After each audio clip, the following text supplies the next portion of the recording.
এবারে সরাসরি এসএলএসটি মানে পরীক্ষা ক্যান্সেলের দাবিতে কলকাতা হাইকোর্টে নতুন করে মামলা দায়ের হয়েছে। তো কারা করলো সেই মামলা এবং সেই মামলার বর্তমান আপডেট কি আছে সে নিয়ে আসছি। এবং সম্প্রতি কমিশন একটি কথা প্রকাশ করেছে। তো বিষয়টা হচ্ছে কি, একাদশ দ্বাদশের ফাইনাল মেরিট লিস্ট এই জানুয়ারি শেষের দিকে প্রকাশ হলেও তার জয়েনিং প্রক্রিয়া ভোটের আগে সম্পূর্ণ হবে কিনা সে বিষয়ে তারাই সন্দিহান। তো কি সেই আপডেট, আজ সে নিয়ে বিস্তারিত আলোচনা আসছি। প্রত্যেকে ভিডিওটা স্কিপ না করে প্রথম থেকে শেষ অবধি দেখো এবং তোমরা প্রত্যেকে চ্যানেলটা সাবস্ক্রাইব করে রাখবে এমন গুরুত্বপূর্ণ আপডেট পাওয়ার জন্য। প্রথম বলি, তার আগে একটি খবর দিয়ে রাখি যে অনেকে আশা করে আছো যে এই জানুয়ারি মাসে বেশ কিছু পরীক্ষার নতুন বিজ্ঞপ্তি প্রকাশিত হবে, যেটা হওয়ার কথা ছিল। তার মধ্যে মেনলি আছে Madrasah service commission, upper primary TET এবং পিএসসি অ্যাসিস্ট্যান্ট টিচার এবং পিএসসি স্কুল এসআই। এই চারটে কিন্তু ফোর্থকামিং পরীক্ষা বিজ্ঞপ্তি এই জানুয়ারিতে প্রকাশের সম্ভাবনা ছিল। আমি তোমাদের অলরেডি বলেছি যে আপার কিন্তু এই মুহূর্তে আপারে বিজ্ঞপ্তি আসবে না। আপার নিয়ে এখন অনেক জল ঘোলা হবে এবং সেটা কিন্তু ভোটের পরের দিকে হতে পারে, বা যদিও সেখানে বিজ্ঞপ্তি ভোটের আগে প্রকাশিত হয়, পরীক্ষা এবং নিয়োগ প্রক্রিয়া সম্পূর্ণটাই হবে ভোট প্রক্রিয়ার পরে।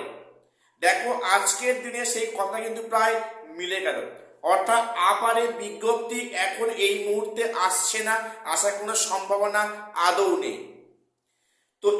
তো এ মাসে জানুয়ারি মাসে কি কি আপডেট আসতে পারে দেখো, এক্ষেত্রে বলে রাখি মাদ্রাসা কিন্তু যে কোনো সময় যে কোনো দিন বিজ্ঞপ্তি প্রকাশিত হবে। মাদ্রাসা কিন্তু সমস্ত মানে প্রসেসিং পুরো শিডিউল রেডি করা আছে, যে কোনো সময় যে কোনো দিনে কিন্তু মানে মাদ্রাসা তাদের বিজ্ঞপ্তি প্রকাশ করতে পারে। সেটা হতে পারে এই জানুয়ারি কিংবা ফেব্রুয়ারিতে। কিন্তু যেটা জানুয়ারিতে প্রকাশিত হবেই সেটা হচ্ছে কি PSC school SI, school sub inspector. এটা কিন্তু এই জানুয়ারি এই কদিনের মধ্যেই প্রকাশিত হওয়ার সম্ভাবনা খুব বেশি আছে। অর্থাৎ যে চারটে ফোর্থকামিং এক্সাম আছে তার মধ্যে পিএসসি স্কুল এসআই প্রথম প্রকাশিত হয় বিজ্ঞপ্তি, তার খবরটা কিন্তু পাওয়া যাচ্ছে। তো এবারে মেন খবরটা আসি যে এতদিন পরে যেখানে একাদশ দ্বাদশের প্রায় নিয়োগ প্রক্রিয়া শেষের পথে, আগামী কয়েকদিন বাদে সেখানে ফাইনাল মেরিট লিস্ট প্রকাশিত হবে এবং সেখানে নবম দশমের রিটেন এক্সামের নাম্বার প্রকাশিত হয়েছে। এবারে কল ফর ভেরিফিকেশন কবে থেকে হয় সেটা এখন প্রশ্ন। এখন এই মুহূর্তে কলকাতা হাইকোর্টে নতুন করে মামলা দায়ের হয়েছে এই পরীক্ষা পদ্ধতিকে বাতিল করার জন্য। এখন প্রশ্নটা হচ্ছে কারা এই মামলা করেছে। দেখো এই মামলাটি শুনছি যে হাইকোর্টের শীঘ্রই কিন্তু লিস্টেড হবে বা শুনানির জন্য লিস্টেড হবে। সেখানে মামলা করেছে মেনলি ফ্রেশার্স ক্যান্ডিডেট এবং তার মধ্যে কিছু ইন সার্ভিসরা আছেন। অর্থাৎ তাদের পরিষ্কার বক্তব্য যে সুপ্রিম কোর্ট থেকে যেটা বলা হয়েছিল যে সেখানে নাকি শুধুমাত্র 2016 যারা ইন সার্ভিস তাদেরকে একটা নিয়োগ প্রক্রিয়া নিয়ে তাদের পুনর্বহাল করতে, এমনটি ওনারা দাবি করছেন। তো সেখানে ওই 2025-এ সেখানে নামমাত্র ফ্রেশার্সদের বসিয়ে একটা বিশৃঙ্খলা পাকিয়েছে, এই কথা কিন্তু সত্য কথা। তো এখন এই মুহূর্তে এই মামলাটা আদৌ টিকবে কিনা বা সেখানে বিচারপতিরা এই মামলা আদৌ শুনবেন কিনা সেটা একটা প্রশ্ন। তাদের বক্তব্য যে পরীক্ষা ক্যান্সেল হোক। আরে একটা বিষয় আমি ঠিক ক্লিয়ারলি বুঝতে পারছি না, পরীক্ষা ক্যান্সেল হোক, ক্যান্সেল হলে তাদের দাবি যে 2016 পরীক্ষা আলাদা হোক এবং 2025 পরীক্ষা আলাদা হোক, এটা অবশ্যই ভালো। কেন 16-র সঙ্গে 25 ফালতু ফালতু মিশিয়ে সেখানে ভ্যাকান্সিটাকে মানে ব্লক করে দেওয়া? সেখানে এখানে সবাই চায় যে প্যানেলটা মানে পরীক্ষাটা আলাদা হোক।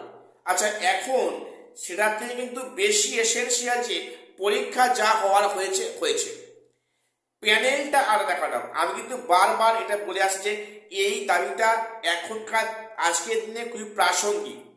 এক্সাম যা হয়েছে হয়েছে, এক্সপিরিয়েন্সের 10 মার্কস যা দেওয়া হয়েছে হয়েছে। এখন দাবিটা থাকা উচিত যে 2025-এ যেন প্যানেলটা আলাদা হয়, 16 প্যানেল যেন আলাদা হয়। সেটা করলে কিন্তু সমস্ত ঝামেলা নিষ্পত্তি হয়। সেখানে এক্সপিরিয়েন্স মার্কস বা সেখানে অন্যান্য যে কারণগুলো ইস্যুগুলো আছে, যে 16-র আলাদা প্যানেলে ভ্যাকান্সি নিয়ে সেখানে প্যানেল করা হোক এবং সেখানে 2025 প্যানেলটা আলাদা করা হোক। এটা করলে মনে হয় বেশি ভালো হবে। কেন বলছি, এখন এই মুহূর্তে কিন্তু পরীক্ষা ক্যান্সেল এই ইস্যু খুব একটা কাজ মনে হয় করবে না, কারণ যেখানে প্রসেসিংটা অনেকটা এগিয়ে এসছে। এই পরিস্থিতিতে যদি সমস্ত ক্যান্সেল হয় তাহলে সব ফের গল্প শুরু করতে হবে। এক্ষেত্রে নানা সমস্যা আছে। সবচেয়ে ভালো এই মুহূর্তে যে প্যানেলটা আলাদা করা হয়, যেটা দাবিটা বারবার তোমাদের সামনে পড়ে আসছে। যাই হোক, এখন দেখার বিষয় যে মামলাটা আদৌ কোর্টে ওঠে কিনা বা সেখানে শুনানিতে কি আপডেট আসে। এরপরে যে খবরটা কমিশন প্রকাশ করেছে, বিশেষ এক খবর মারফত এক কমিশনের কর্তা জানিয়েছেন যে সেখানে একাদশ দ্বাদশের ফাইনাল মেরিট লিস্ট এই জানুয়ারি শেষের দিকে প্রকাশিত হবে। তো সেখানে বলতে থেকে জয়েনিং প্রক্রিয়া ভোটের আগে সম্ভব হবে কিনা সে নিয়ে সন্দেহ। দেখো, এই যে কথাটা প্রকাশ করলো কমিশন, যে খবরটা পাওয়া যাচ্ছে, সে খবরে কিন্তু এটা পরিষ্কার যে ভোটের আগে সম্ভবত এই একাদশ দ্বাদশ কিন্তু জয়েনিং প্রক্রিয়া সম্ভবত হবে না। দেখো, আমি তোমাদের গতকাল একটা ভিডিও দিয়েছিলাম, গত পরশু, সেখানে বলেছিলাম যে এখানে কিন্তু নবম দশমের সমস্ত প্রক্রিয়া হয়ে গেলে সম্ভবত একাদশ দ্বাদশ প্লাস 9-10 সম্ভবত জয়েনিংটা একই সময় হবে। ঠিক আছে, সেক্ষেত্রে অনেকেই নানা মানে নেগেটিভ কমেন্টস করছে যে এটা সম্ভব নয়, আপনি খবরটা করতে পারছেন বা পেয়েছেন। দেখো, কিন্তু ব্যাপারটা সেদিকে আগাচ্ছে। নবম দশম এবং একাদশ দ্বাদশে কিন্তু সম্ভবত জয়েনিং এর সময়টা একই সময় হবে। এখন যে বিষয়টা ভোটের আগে বলছে নিয়োগ প্রক্রিয়া সম্পূর্ণ নাও হতে পারে, তো এটা চেয়ে আমার যেটা মনে হচ্ছে 31শে আগস্টের মধ্যে আদৌ নিয়োগ প্রক্রিয়া সম্পূর্ণ হবে কিনা তা নিয়ে আমার সন্দেহ আছে। কারণ সামনে ভোট আসছে, ইলেকশন একবারে ডিক্লেয়ার করে দেয়, তাহলে সেখানে কিন্তু বিভিন্ন কাজের ফাঁকে কিন্তু এই সমস্ত নিয়োগ প্রক্রিয়া কাজ সম্পূর্ণ করবে না কমিশন। কাজেই সেখানে ভোট প্রক্রিয়া মিটতে, ভোটের রেজাল্ট ডিক্লেয়ার করতে, তারপরে সমস্ত কাজের স্বাভাবিক ফিরে আসতে সেখানে অনেকটা সময় লেগে যাবে। কাজেই আমার মনে হচ্ছে শুধু ভোটের আগে কেন, ভোটের পরে 31শে আগস্টের মধ্যে এই প্রক্রিয়া সম্পূর্ণ হবে তো, সে নিয়ে আমার একটা বড় কোশ্চেন মার্ক রয়েছে। তো যাই হোক, এখন বিষয়টা হচ্ছে কি, দেখা যাক ফাইনালি শেষ অবধি পরিস্থিতি কোথায় যায়। তো আজকে আমি এটুকুই আপডেট দেওয়ার ছিল। প্রত্যেকের চ্যানেলটা সাবস্ক্রাইব করে রাখবে এবং গুরুত্বপূর্ণ মানে আপডেট সবার আগে পাওয়ার জন্য।